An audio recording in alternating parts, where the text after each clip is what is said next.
Oh, that was smart.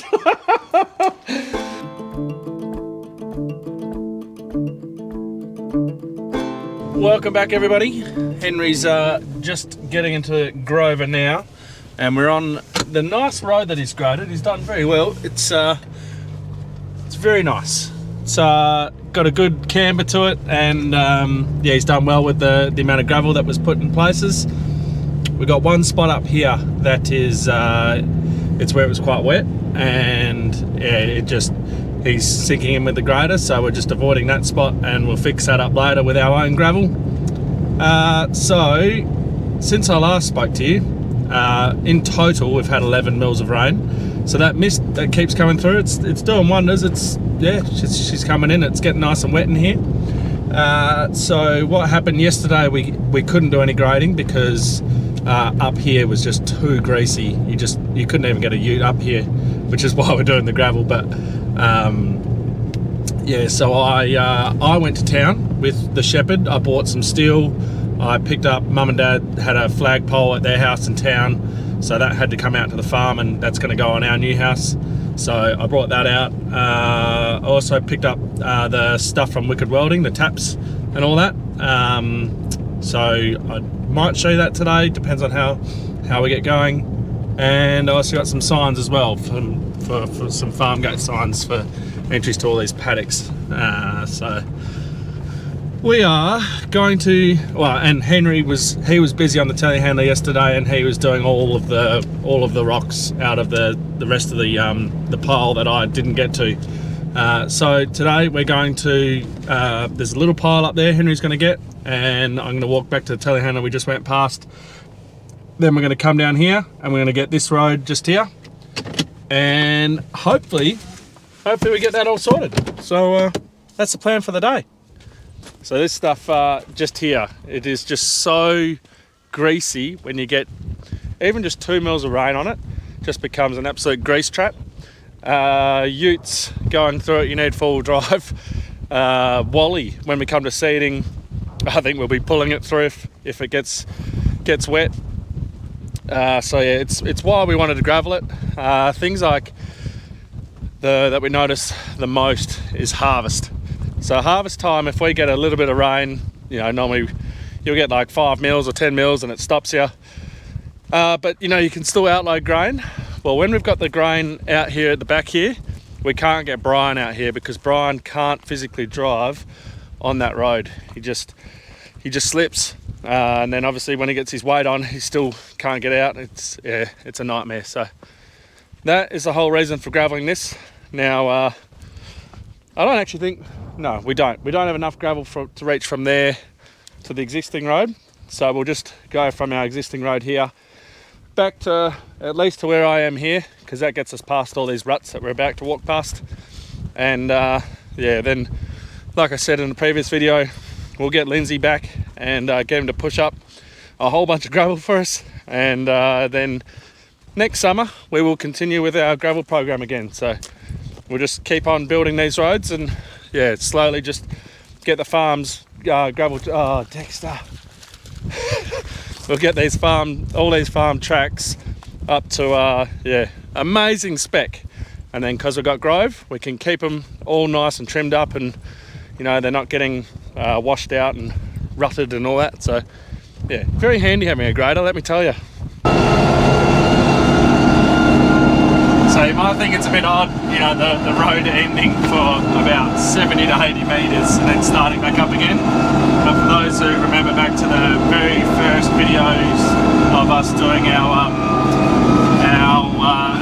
gravel carting, Ben was dropping the dog back on the sand, and then he'd come up here and then drop the lead. Now, yeah, that was the plan. It did work for a little bit, and that meant that he wasn't getting bogged all the time. So yeah, he was dropping the lead all the way up the top here and then turning around. So that's why we've got a break here as well. So yeah, that's the reason for this little bit of road up here. And again, it's no biggie, because whenever we can get back out here without our gravel and our truck, we'll just come and fill these roads in, and yeah, it'll be all sweet. So yeah, nothing lost by having, you know, a bit of gravel up here and, you know, that little bit of a gap.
Henry's just grading off in the background. He's doing, well, he'll bring all this to this side and then probably go back again and back again. But then once he's come to this side, I can then get the rocks. So I'm just sitting and chilling. I can't really do much until yeah, the rocks are out where I can get them. You can't see it, but in the windrow there are rocks in there. But just like I explained in the last video, if I go along and start plucking those rocks out, it disturbs the windrow. So you end up with, you know, like a section with no gravel.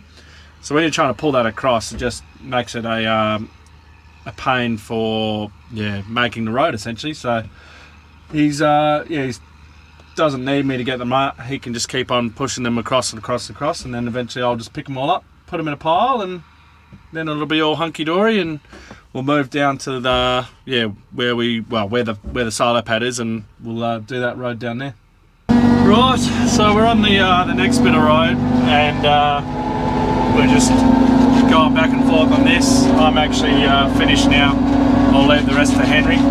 We're in two windrows, as you can see, so he'll keep bringing this across, and then he'll bring it back that way, and then that'll mean that you know, when at the end the telehandler can come back and then, you know, pick up all the rocks.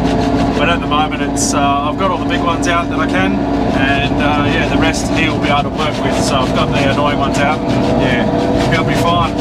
So I'll head back to the shed, and I might have a go at doing the taps on the water trailer. We'll see. Yeah, we'll go back to the shed and we'll see what I do. So Henry's up busy doing that road. This is what we got Wicked Welding to make up for us. So that there is the complete stud pattern for the existing taps that are on the truck at the moment. And all we're going to do is, as you can see here, is I've already made. We've got that to then with a 4-inch tap attached with a 4-inch cam lock, and then hopefully we can just use the existing manifold to connect them all together. Now I don't have enough of the cam locks. They only had 3 in town, so they've ordered 3 in for me. I do have 2 on farm, so these ones are different. As you can see, they're a little bit different in height, and they're still 4-inch, but a little bit different in height. So that might work for our advantage, because when you screw that in there, it brings it back a little bit. And if you guys can recall, the taps out there aren't actually even, so it might actually help get us that manifold a bit even. So we'll do that. I'll just park Louis away, and we'll go down and grab the truck and bring it up here and start working on that, I reckon. Henry's going to need it next week. And then also while I was in town, I picked up our signs. So we've got our farm gate signs, just so that it's easier for people to be directed to go to somewhere on the farm. These just go on all our entrances. Things like the FlexiN tanks, and they got delivered, if you guys remember, we had them, I dropped a pin where the location was, but that pin was in between, it was just, I don't know why you wouldn't just look on Google Maps and go, oh yeah, it's around this track here, but because I don't have farm gate signs, I couldn't just say, pull in at the Atherton's farm sign, drive around, drop the tanks there. They instead dropped them up here at the Brook sign, so this is going to eliminate that. And then for new guys coming to work, like at seeding and harvest, it just makes it a bit easier for them to go, oh, where are we heading? Pulling in at the Hatton's driveway. Sweet, easy, I can do that.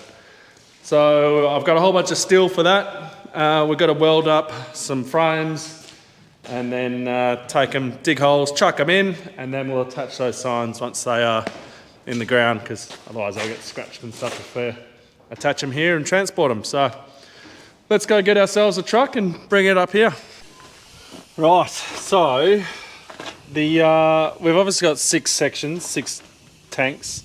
The back tank is this is the broken one, so absolutely nothing working on that. And it is still you can hear the difference. It's completely full. It is 7,200 litres, whatever that one is, of rainwater.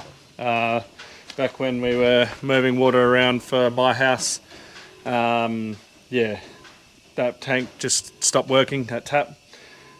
So I will take this all off. So I'll take this manifold off here. I'll then start working on the tanks 5 to 1.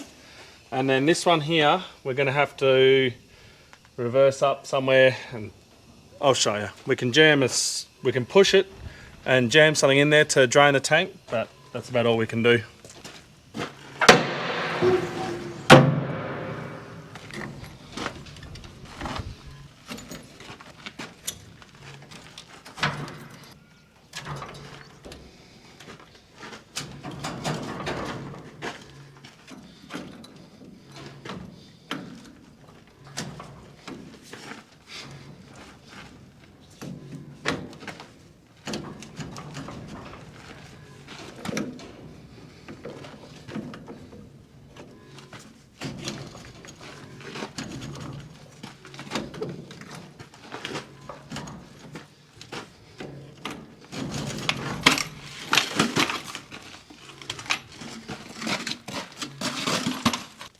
Right, the next thing I should have done is actually make sure that these are empty.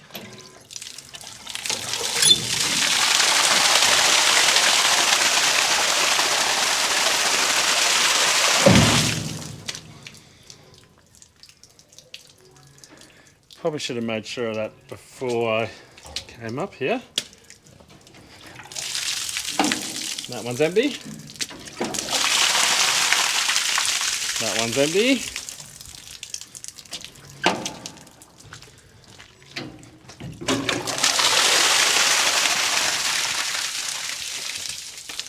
Right.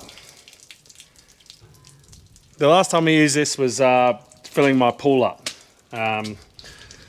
They assured me that they'd run all the water out of it, but that... I don't want to put... Let's go check. Just to prove to you that the back tank is in fact full. And this tank... I mean, you can see my reflection. It's hard to tell just how much is in there.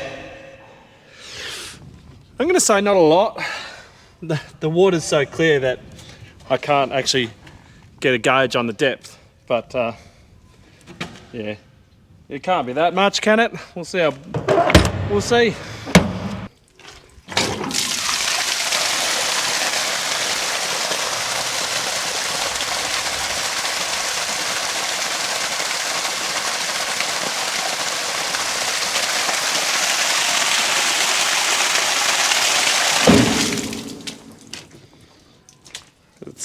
It's a bit more than what I'd like there to be, but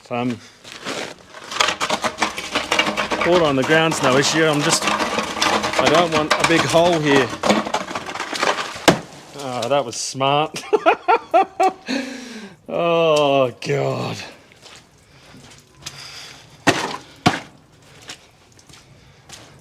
Right.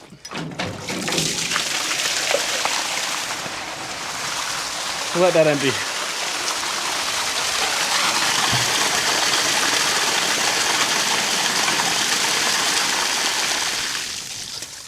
There you go, it was pretty much nothing at all. Enough to get me absolutely drenched. That was my own stupidity. Right, time to, well, I'll show you what I mean by how we can get this one. So that there is the, well, can you see it? That's the plate, the tap, the valve, whatever you want to call it. So if you have a look on this one here, see how it's pushed back? And if I go like that, it comes forward, push back, forward. So what we can do is we can physically try and push that open, jam something in there so that it drains out. But I'll just get everything else switched over for the time being, and then we'll deal with that later.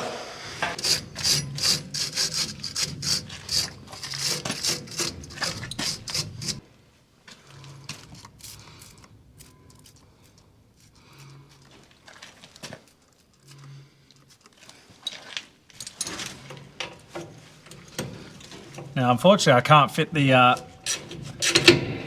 wrist breaker ratchet gun in here, so it's all going to be done by hand, which is quite annoying. But yeah, it'd be good to get these changed over. I think, well, so the Mack fire truck, the Mack fuel truck, I should say, it's not a fire truck yet. Talking to the dealer about that, and I said, oh, I was just going to use those taps. He goes, oh, you don't want to use those taps. Water will destroy the mechanism inside, and it won't work. The fuel actually helps lubricate everything in there, which you guys might have mentioned in the comments way back when we first had these issues. I just can't remember, but yeah. So this has obviously had water go through it for the last 4 or 5 years, and that's why all these taps are starting to flog out on us. I think that's the third, might be the fourth one that's to happen. So it's going to be very nice to switch it all and just have it on the those big 4-inch taps. Now, I know that you guys are going to ask the question, why don't I just cut the inside of the tanks and just have one hose, or have it all on 1 and then 2? And the reason is, if I cut them, then I lose my water. So at the moment, the truck actually sits like that. So for this one to be full, the back one is always going to be overflowing, so it never works. So for this one to be full, you got the front one about 3/4 to half full, and we just can't have that. We need all the water we can. So that's why we don't cut, and that's why we're just going to go with this solution of putting these taps in.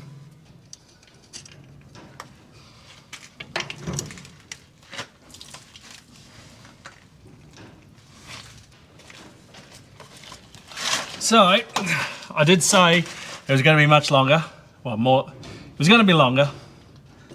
Now, if I can just, oh yeah, it's going to be a hell of a distance longer.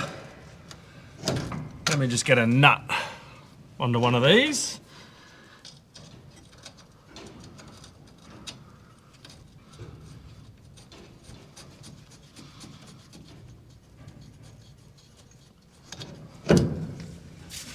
Rightio.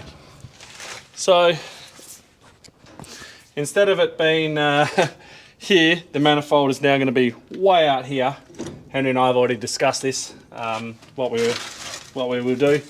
This channel up here is completely hollow. I'm not entirely sure what it's used for, but we're going to drill into this, probably tap it, put a well, actually we might not tap it. It might be a bit thin. This is only alloy. This sidewall's thick. I don't know. We'll drill it and we'll see. If it's good enough to take a tap, we'll tap it and then we'll put an eyelet in, and then we'll run a cable or a ratchet strap or something just down to here on, just two, one there, just to help support the weight. It's a lot of weight, jingling, jangling, hanging.